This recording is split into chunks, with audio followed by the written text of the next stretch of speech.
बिस्मिल्लाहिर्रहमानिर्रहीम नहमदुहु व नुसल्ली अला रसूलिहिल करीम। में गुज़श्ता रात एक बहुत ही अफसोसनाक वाक़या पेश आया। हज़रत अक़दस हज़रत मौलाना तारिक जमील साहब के बेटे आसिम जमील की डेथ हुई और एक बड़ी सबको फ़िक्र लाहिक हो गई कि ये कैसे हो गया, क्या हो गया। अब उनके बेटे का मौलाना यूसुफ जमील साहब का बयान सामने आया है कि उसने ख़ुद को गोली मार के हलाक किया और डिप्रेशन का वो पेशेंट था। सबसे पहले तो हम दुआ करते हैं अल्लाह ताला उसकी मग़फ़िरत फ़रमाए और हज़रत अक़दस हज़रत मौलाना तारिक जमील साहब और उनके तमाम लवाहिक़ीन, बेटे की वालदा जो थी उनको भी और भाइयों को अल्लाह सब्र जमील की तौफ़ीक़ अता फ़रमाए और उस बेटे को उस जहाँ की भलाइयाँ नसीब करे अल्लाह ताला, उसके सग़ाइर कबाइर ख़ताओं को अल्लाह माफ़ करे। मैं जो ये बयान रिकॉर्ड करवा रहा हूँ इसका एक बड़ा मकसद जो है वो उन लोगों को जवाब देना है जो इस अमल को ख़ुदकुशी करार दे रहे हैं, क्योंकि मैंने भी कुछ कमेंट्स पढ़े हैं, कुछ लोगों के नेगेटिव कमेंट्स हैं। आपको पता है कि दीनदार तबके की तरफ से कुछ लोग ऐसे मुखालिफ लोग हैं उलमा के, दीनदारों के, कि उनको मौका चाहिए होता है प्रोपेगेंडा करने का। हमारे यहाँ ये बात मशहूर है अल्हम्दुलिल्लाह। हमारे यहाँ दीनदार तबका, चाहे उलमा का हो, कुर्रा हज़रात का हो, हाफिज़ों का हो, अल्हम्दुलिल्लाह उनमें ख़ुदकुशी का रेशो ना होने के बराबर है। उनके घरों में भी और उनके खुद उनमें भी कोई भी ख़ुदकुशी नहीं करता।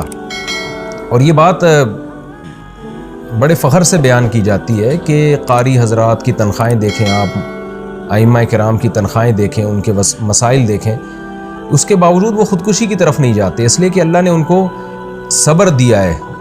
और याक़ूब अलैहिस्सलाम को हम देख लें ना कि सारी ज़िंदगी बेटे के गम में रोते रहे मगर ख़ुदकुशी की तरफ नहीं गए।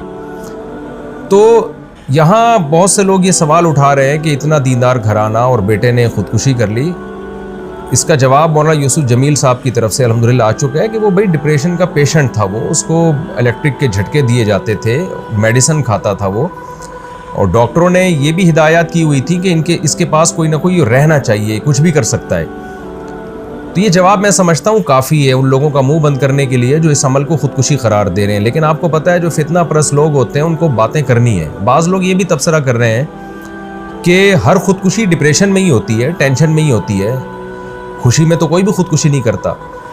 तो देखें ये टॉपिक डॉक्टरों का है, डॉक्टर बताते हैं और हमने मुशाहिदा भी किया है कि डिप्रेशन दो तरह की होती है। एक डिप्रेशन तो आम लोग जो दुनिया की मोहब्बत में डिप्रेशन में गए हुए हैं, एक डिप्रेशन वो होती है जो किसी दिमागी बीमारी की वजह से होती है।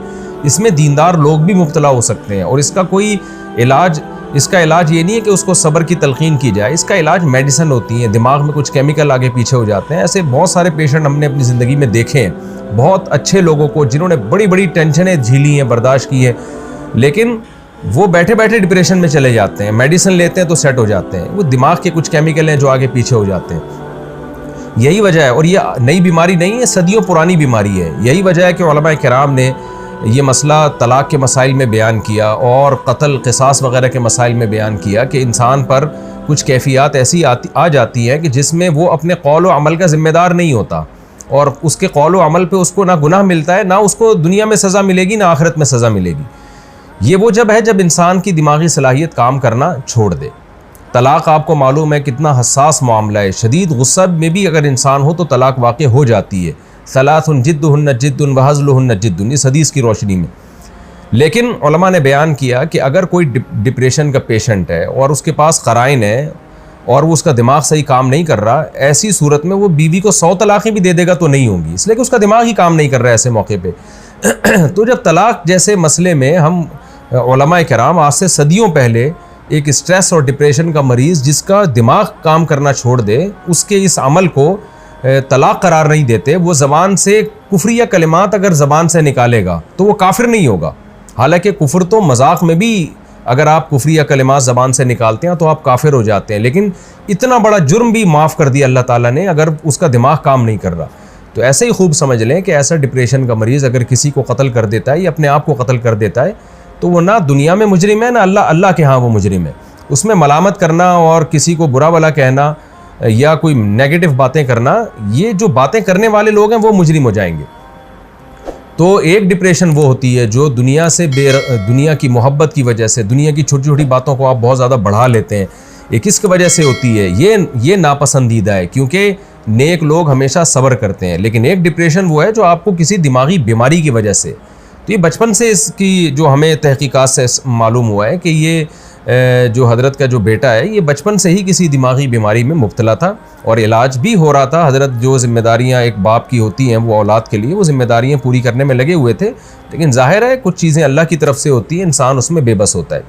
तो हम सब इस गम में हज़रत के साथ बराबर के शरीक हैं और हम सब दिल से दुआ करते हैं अल्लाह ताला हज़रत के इस बेटे को उस जहाँ की भलाइयाँ नसीब करे और उस जहाँ की खुशियाँ नसीब करे, और जो भी उनके रिश्तेदार और लवाहिकीन हैं अल्लाह ताला उन सब को सब्र जमील की तौफ़ीक़ अता फ़रमाए, और जो मनफी कमेंट्स करने वाले लोग हैं अल्लाह ताला उनको हिदायत दे।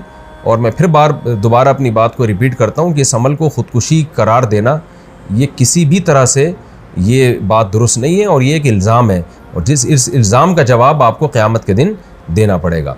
अल्लाह ताला मरहूम की मग़फ़िरत फ़रमाए और लवाहिकीन को अल्लाह सब्र जमील की तौफ़ीक़ अता फ़रमाए और मरहूम को जन्नत में अल्लाह ताला आला दर्जात अता फ़रमाए। व मा अलैना इल्लल बलाग़।